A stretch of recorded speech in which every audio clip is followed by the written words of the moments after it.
Bom dia, boa tarde, boa noite. No vídeo de hoje eu vou apresentar 3 mapas conceituais, um sobre cada um dos macronutrientes abordados: os carboidratos, as proteínas e os lipídios. Começando pelos carboidratos. Os carboidratos são a principal fonte energética do nosso corpo. Isso significa que cada uma das nossas células está evolutivamente adaptada a usar os carboidratos como fonte primária, através da respiração celular, dentro das mitocôndrias e tudo mais que a gente conhece da área da biologia. Mas não é só isso, eles têm várias outras importantes funções no nosso corpo. Uma delas é a digestão, inclusive, e eu já vou falar sobre isso especificamente quando a gente for comentar a questão das fibras vegetais, que são quimicamente classificadas como carboidratos, pois são formadas de glicose, mas numa estrutura diferente. Além disso, os carboidratos também são extremamente importantes para o nosso sistema imunológico. Daí um dos riscos das dietas cetogênicas, de cortar carboidrato. Elas não vão só diminuir a quantidade de energia que a gente absorve, mas vão afetar alguns sistemas fisiológicos, dentre eles o imunológico. Pessoas que seguem esse tipo de dieta costumam ter problemas de saúde e ter o sistema imunológico um pouco mais fraco. Estruturalmente falando, os carboidratos são classificados como polímeros.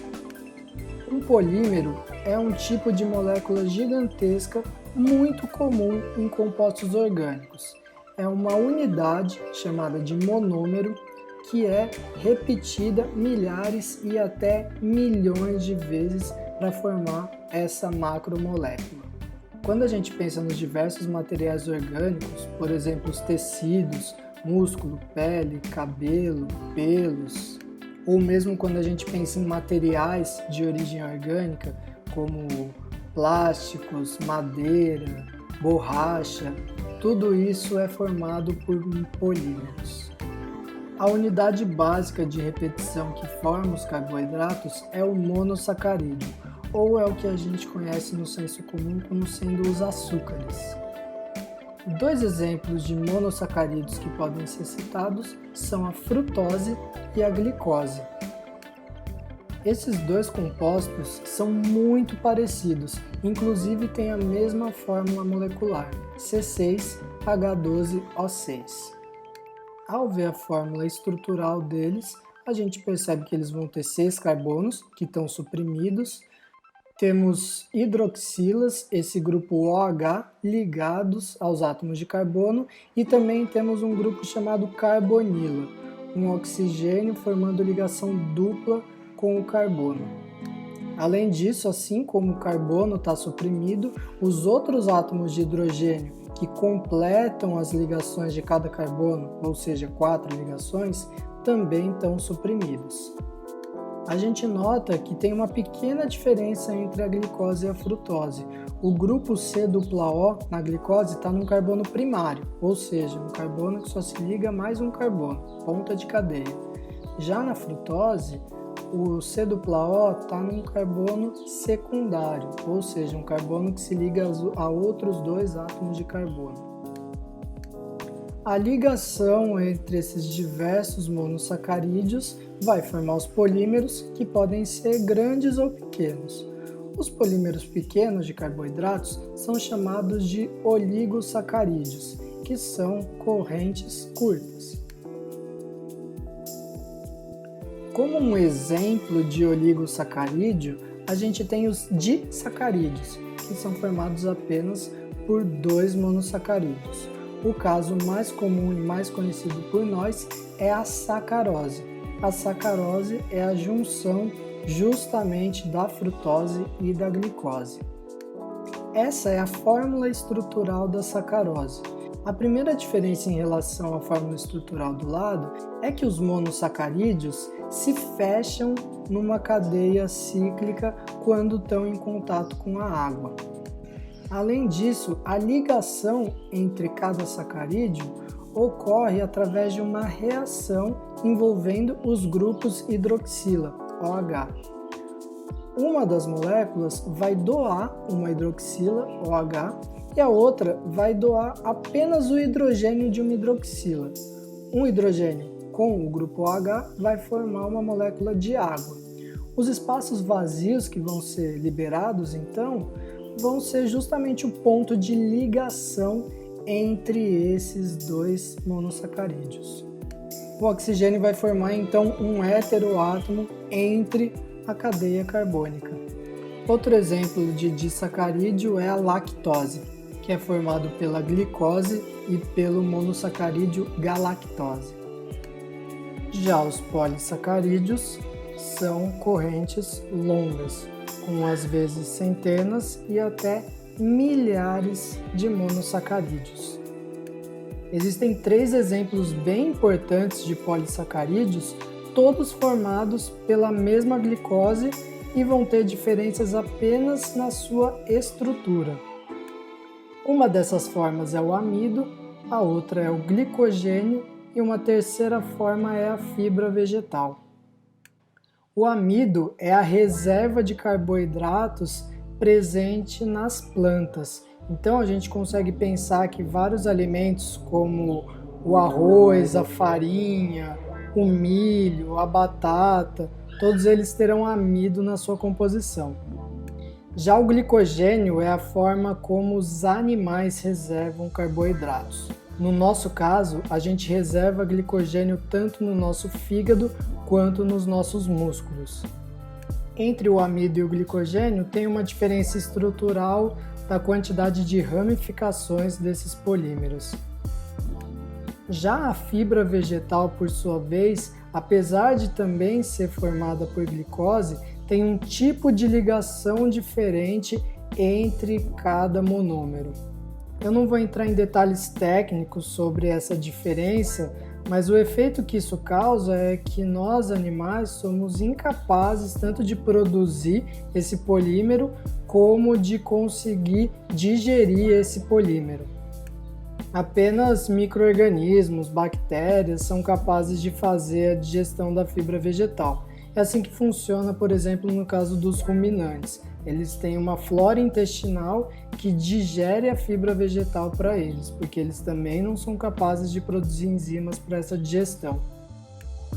E é justamente por isso que a fibra vegetal é boa para o nosso sistema digestório. Ela tem uma funcionalidade de ajudar a carregar, a transportar o material e também de conseguir estimular o funcionamento do nosso sistema digestivo. Por isso que se fala tanto que é importante comer fibras para o bom funcionamento do nosso intestino. Pegando o gancho dessa questão de digestão dos carboidratos, a grande diferença entre os oligosacarídeos, ou seja, carboidratos simples, açúcares, e os polissacarídeos, carboidratos complexos, é essa capacidade da gente absorver a energia. Isso está relacionado com um fator chamado índice glicêmico. Carboidratos mais simples são quebrados mais rapidamente pelo nosso corpo e são absorvidos mais rapidamente por nós. Assim, os açúcares são jogados mais rapidamente na nossa corrente sanguínea e usados mais rapidamente nas nossas células para gerar energia. Isso pode ser bom a curto prazo, mas o problema é que gera um pico de energia muito rápido. Além disso, a entrada da glicose na célula é regulada por um hormônio chamado insulina. E se a gente tem picos muito excessivos de glicemia no nosso corpo, a gente pode desregular a nossa produção de insulina. Essa desregulação é uma doença conhecida como diabetes. Tem pessoas que desenvolvem a diabetes na vida por conta da forma como se alimentam e tem gente que tem um outro tipo de diabetes que é dado geneticamente. Em contraposição à absorção rápida de açúcares, os carboidratos complexos, por serem cadeias enormes, têm uma quebra mais demorada, uma absorção mais demorada e dosam melhor o envio de energia para o nosso corpo. Isso faz com que o nosso corpo consiga aproveitar melhor essa energia, evita que haja esses picos intensos para desregular a produção de insulina por isso tem um efeito mais positivo para a nossa saúde. As fibras vegetais que não são digestíveis ajudam mais ainda a controlar a intensidade dessa absorção. Por isso que é importante a gente se alimentar sim de carboidratos, mas dar preferência aos carboidratos complexos, que não vão dar um índice glicêmico excessivo, e também fazer uma alimentação com muitas fibras, que é o caso das massas integrais ou dos legumes in natura, que tem muita fibra, tipo cenoura, beterraba, entre outros. Para finalizar o estudo dos carboidratos, vamos sistematizar os grupos funcionais presentes nesse macronutriente. Grupos funcionais são ligantes específicos que vão dar diferentes funcionalidades para as moléculas orgânicas. A gente vai ver que todas elas são formadas basicamente por carbono e hidrogênio e às vezes oxigênio, dando as funções oxigenadas, ou nitrogênio, dando as funções nitrogenadas. Mas a forma como esses elementos estão na molécula vai definir a sua funcionalidade. Nos carboidratos, a gente conseguiu evidenciar 4 grupos funcionais. Em primeiro lugar, o grupo álcool. Esse grupo é dado pelo OH, pela hidroxila ligada na molécula. Não é à toa que o carboidrato é fonte de energia para o nosso corpo, né? Porque o álcool também é conhecido nosso por ser justamente um combustível. A sua oxidação é bem fácil e gera bastante energia. Uma maneira de reconhecer as funções orgânicas dos compostos químicos é olhar para a sua nomenclatura, mais especificamente para o final da sua nomenclatura. Até então, a gente conheceu os hidrocarbonetos, metano, propano, butano, isoctano, propeno, etileno. A gente sempre percebe o O no final. Esse O indica que a gente tem um hidrocarboneto, só carbono e hidrogênio. No caso do álcool, o final do nome do composto vai ter o ol, etanol, metanol, propanodiol, entre outros nomes. Inclusive remédios, né? Tilenol, óleos essenciais, geraniol, linalol, entre outras coisas. Além do grupo funcional álcool, a gente tem outros 2 grupos funcionais oxigenados que são bem parecidos e a gente consegue perceber na frutose e na glicose. Os 2 são formados pelo carbono com uma ligação dupla com um átomo de oxigênio, um C-O, que é chamado de carbonila. A diferença entre os 2 grupos funcionais vai estar no tipo de carbono que está com esse grupo carbonila. Se for um carbono primário na ponta de cadeia, como por exemplo na glicose, a gente vai ter a função aldeído, e isso é indicado pelo sufixo -al. Então, palavras que tenham o -al no final, como por exemplo citronelal, citral, vão ter esse C-O na ponta de cadeia. Por outro lado, quando o C-O está num carbono secundário, ou seja, um carbono que está no meio da cadeia, que está ligado em outros 2 carbonos, a gente tem o grupo funcional cetona.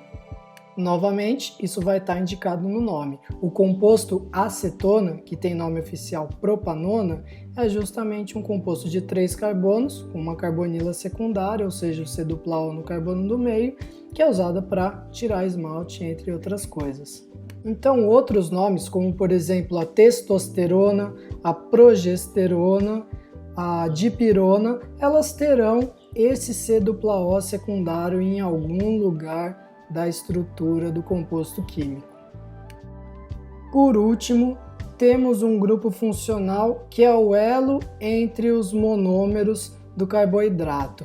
É aquele oxigênio fazendo a função de heteroátomo na ligação entre 2 carbonos. Esse grupo funcional é chamado de éter. Em relação à nomenclatura, o próprio nome da função é colocado quando temos compostos desse tipo. Éter dietílico, éter metiletílico, éter isopropílico. A gente vai estar sempre pensando em compostos que terão esse oxigênio como heteroátomo, ou seja, no meio de uma cadeia.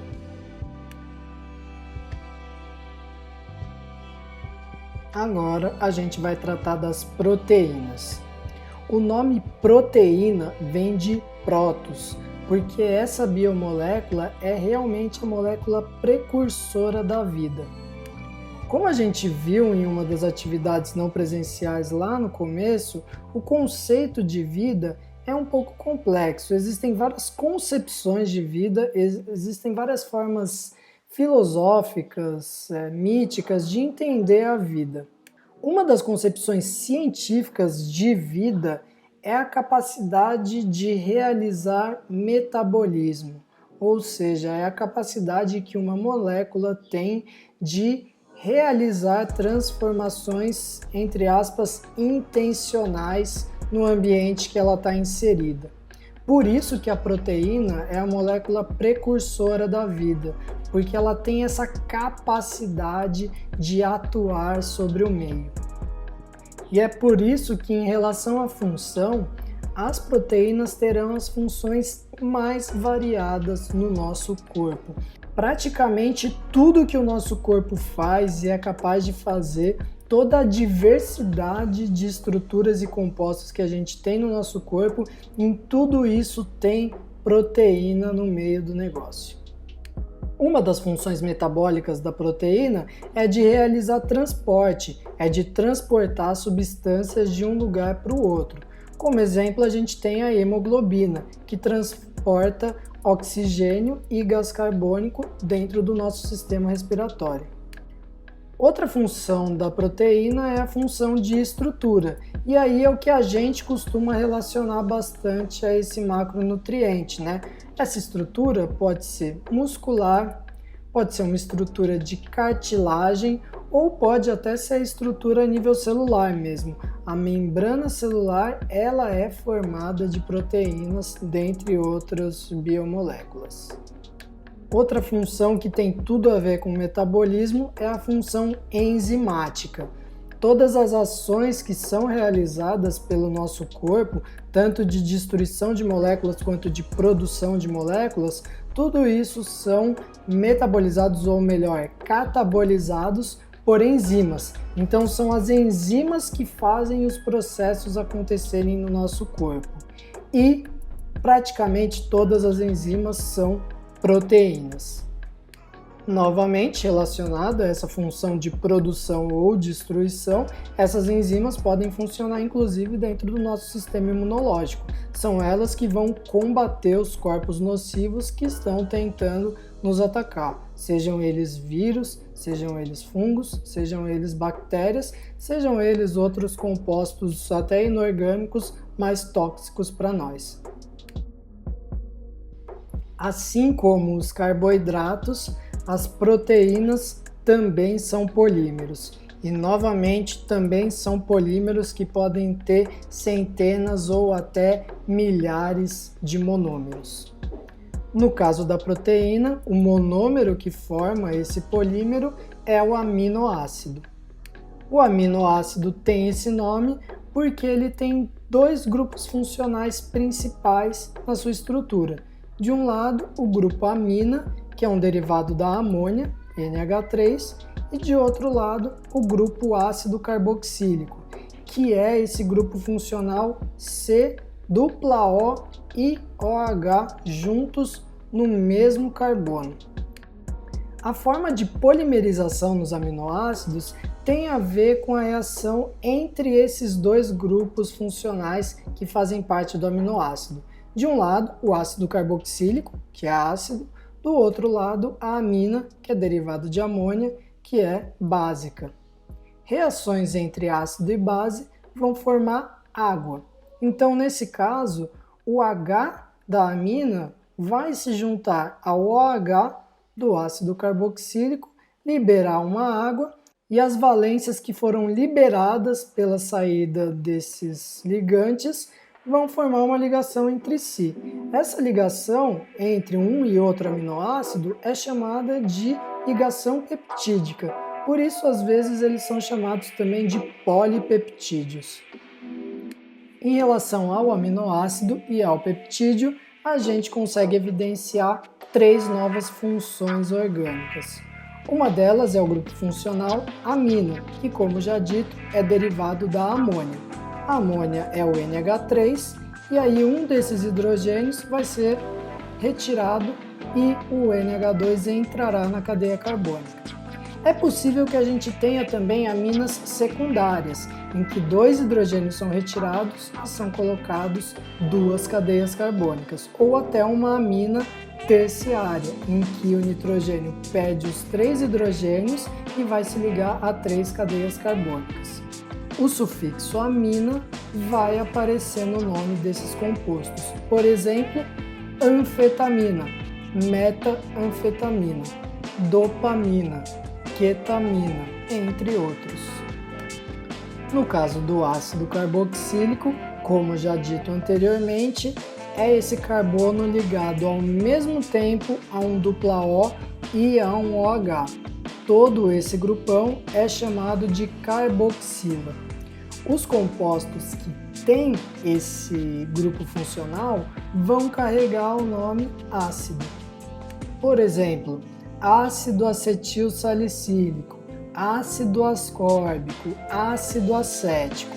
Assim como o éter, isso vai estar explícito no nome.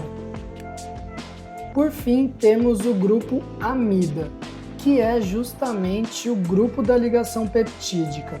A substituição do OH pelo nitrogênio vai formar um carbono que tenha o C-O e o nitrogênio e depois um outro carbono dando continuidade à cadeia. Esse grupo funcional é chamado de amida. Do mesmo jeito, esse sufixo vai aparecer no nome do composto. Então, compostos que tenham amida no final terão esse grupo funcional no meio da sua cadeia.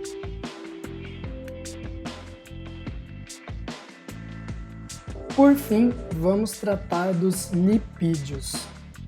Apesar da visão de senso comum que a gente tem, que os lipídios estão relacionados às gorduras, não é só isso que compõe esse macronutriente. A raiz comum que define todos os lipídios é que eles são substâncias hidrofóbicas, ou seja, eles não se misturam com água, eles têm aversão à água. Por conta disso, as funções dos lipídios do nosso corpo vão ter a ver com essa capacidade hidrofóbica. Por um lado, eles podem fazer parte da nossa estrutura, e aí vai ser uma estrutura que vai evitar a entrada de água, quando isso for relevante, ou evitar a saída de água, quando isso for relevante. Como exemplo, temos a oleosidade do nosso cabelo e da nossa pele. Essa oleosidade existe para evitar que a gente desidrate e perca muita água pelo processo de evaporação. A gente percebe até que se a gente usa certos medicamentos ou certos cosméticos que retiram a oleosidade da nossa pele e cabelo, a gente vai começar a ficar com essas partes do corpo muito ressecadas, porque elas vão começar a perder água para o ambiente.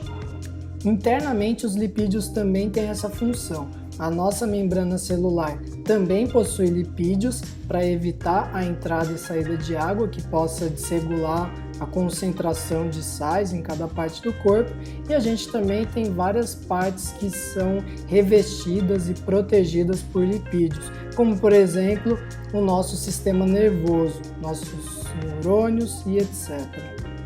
Mais uma vez, os lipídios são imprescindíveis no nosso sistema imunológico. Isso porque já falaremos posteriormente, mas um tipo de lipídio são as vitaminas, ou existem vitaminas que só conseguem ser absorvidas na presença dos lipídios. Não só vitaminas, mas diversos micronutrientes precisam dos lipídios para serem absorvidos porque eles são hidrofóbicos. É o caso, por exemplo, do cálcio, da vitamina D, entre outras coisas. Partindo então para os diferentes tipos de lipídios, a gente pensa em primeira instância nos óleos e nas gorduras, que não são exatamente iguais, mas a gente também classifica como lipídios os esteroides, que são hormônios, e algumas vitaminas. Os óleos e as gorduras são bem semelhantes entre si, mas não são exatamente iguais. Eles são formados por dois tipos de moléculas. De um lado, a gente tem o triglicerol. Como já vimos, esse sufixo "ol" está relacionado à função álcool, ou seja, está relacionado com o grupo OH, e é um triglicerol, ou seja, ele tem 3 grupos OH. O nome oficial do triglicerol é 1,2,3-propanotriol. Ele tem 3 carbonos, um grupo OH ligado em cada um desses carbonos da cadeia. A outra molécula que se junta ao triglicerol são os ácidos graxos. Os ácidos graxos são ácidos carboxílicos e eles têm uma cadeia carbônica extremamente longa. Aliás, é essa cadeia carbônica muito longa que faz com que eles sejam hidrofóbicos, já que cadeias de carbono e hidrogênio são apolares, ou seja, são insolúveis em água. Cada ácido graxo reage com um OH do triglicerol e se liga nele, formando uma nova função química. De novo, o princípio é o mesmo. O OH de um lugar se junta com o hidrogênio da outra hidroxila, libera uma água e aí as valências vazias vão se ligar entre si para formar uma macromolécula. O que vai diferenciar óleos de gorduras é que essas cadeias carbônicas do ácido graxo podem ser saturadas, ou seja, só ligações simples, então vão ser bem compridinhas e retas, mas elas também podem ser insaturadas, elas podem ter algumas ligações duplas. Cada ligação dupla vai gerar uma torção, uma inclinação nessa cadeia carbônica, e quanto mais insaturações houver, mais ela vai ter essas torções. Por conta disso, se ela tiver um formato muito linear, elas vão se empacotar e ter uma estrutura mais sólida. As moléculas vão ficar bem juntinhas umas das outras, como se fosse, por exemplo, um cabelo liso, que vai estar todos os fios coladinhos. Se elas estiverem muito enroladinhas, a gente vai ter o análogo a um cabelo encaracolado. O cacho, o caracolzinho que é feito no cabelo, faz com que fique mais difícil de empacotar esses fios e aí vai ocupar mais espaço, vai ter menos interação intermolecular, por isso ele vai tender a ser mais líquido. Essa é a grande diferença entre as gorduras, que costumam ser bem sólidas ou pastosas, e os óleos, que costumam ser bem líquidos. Por isso que a gente costuma falar também que as gorduras animais são gorduras saturadas e os óleos vegetais são óleos insaturados, porque de fato a gente está pensando nas ligações químicas simples, duplas ou triplas na cadeia carbônica. Isso tem a ver, inclusive, com questões de saúde. Muito se fala que a gordura saturada é pior para a saúde do que a gordura insaturada. Por quê? Gordura saturada, ela vai ser mais empacotada e vai ser mais sólida. Por isso, como essa gordura é hidrofóbica, ela pode formar obstruções no nosso sistema circulatório, em veias ou artérias. E assim a gente pode ter alguns problemas de saúde por conta disso. Já os óleos, por serem insaturados, vão ser líquidos, não vão obstruir tanto as nossas veias e artérias. Além disso, às vezes eles têm até um efeito de detergente, eles conseguem limpar o nosso sistema circulatório dessas obstruções. Por isso que óleos, por isso que lipídios insaturados ou poliinsaturados fazem bem para a nossa saúde. A gente tem como exemplo, por exemplo, o ômega 3 e o ômega 6, que tem várias insaturações e é o exemplo de uma das cadeias apresentadas aqui, essa com várias insaturações. Em sequência, a gente tem os esteroides. Ao invés de ter uma cadeia longa, aberta e sem ramificações, ou seja, uma cadeia simples, eles vão ter uma cadeia policíclica, vários ciclos, várias ramificações. Apesar de ter uma estrutura bem diferente, Essa cadeia carbônica grande também vai dar o caráter hidrofóbico para eles, por isso eles também serão lipídios. Como exemplos, temos aí o estrógeno acima e a testosterona abaixo. O nome do estrógeno oficial é estradiol e a gente até vê o OH lá referente ao álcool presente. Já a testosterona, a gente vê que ela tem uma hidroxila, mas tem uma carbonila secundária, ou seja, uma função cetônica. Percebam que são moléculas bem semelhantes porque realmente elas têm a mesma origem, inclusive tem a mesma origem do colesterol, esses 4 ciclos aí bonitinhos. Todos eles são formados a partir do mesmo lugar. No caso desses hormônios, a natureza hidrofóbica vai fazer com que eles sejam bons transportadores de substâncias também hidrofóbicas, por isso que eles atuam no nosso metabolismo, por isso que eles são hormônios. Por fim, temos também as vitaminas. As vitaminas, diferentemente dos esteroides, dos óleos e das gorduras, vão ter uma cadeia mista, ou seja, elas vão ter ao mesmo tempo partes cíclicas fechadas e partes abertas com várias ramificações. Como exemplo, temos aí uma fórmula estrutural que faz parte do complexo D, ou seja, faz parte da vitamina D. E notem que eu não escolhi essa vitamina à toa, porque a gente percebe que ela é bem parecidinha com o estrógeno e com a testosterona. Ela tem algumas mudanças ali, um ciclo que era fechado foi aberto, umas ramificações diferentes, umas ligações duplas ou simples diferentes, mas a gente vê que tem mais ou menos a mesma cara. E isso não é à toa. A vitamina D também tem a mesma origem no colesterol e cumpre papéis importantes no nosso sistema imunológico e no nosso metabolismo. Tudo isso está sendo citado para a gente entender que lipídios não têm uma função apenas ruim, negativa, nociva no nosso corpo. São macromoléculas imprescindíveis para a nossa existência e para o nosso bem-estar, assim como os carboidratos, assim como as proteínas. É muito perigoso a gente cortar essas coisas da nossa alimentação. O que precisa é um equilíbrio, é uma quantidade de consumo razoável e saudável. Finalmente, para fechar esse assunto, temos aí os grupos funcionais que estão visíveis nessas vitaminas. Em primeiro lugar, o que define eles é uma cadeia carbônica longa que vai dar o teor hidrofóbico. Seja uma cadeia aberta e sem ramificações, seja policíclica, seja simples, seja saturada ou insaturada. Além disso, a gente vê aí novamente o grupo ácido carboxílico nos ácidos graxos. Vemos aí um novo grupo que é o éster. O éster é dado pela união do grupo OH com o ácido carboxílico. É o que liga o triglicerol no ácido graxo. E por fim a gente tem novamente aí o álcool no triglicerol.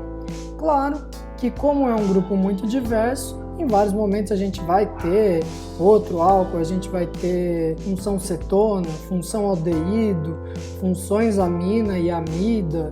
Todos esses grupos funcionais podem sim também estar presentes nessas moléculas que são tão complexas e tão diversas. Finalizamos aí essa sistematização dos 3 macronutrientes e tivemos contato com os grupos funcionais presentes nelas. O grande objetivo é a gente conhecer esses grupos funcionais, esses ligantes diferentes e específicos que vão dar a cara e vão dar um nome e vão dar a funcionalidade das inúmeras moléculas orgânicas que temos na nossa natureza. Espero que tenham gostado. Qualquer dúvida, eu estou sempre à disposição. E é isso. Forte abraço.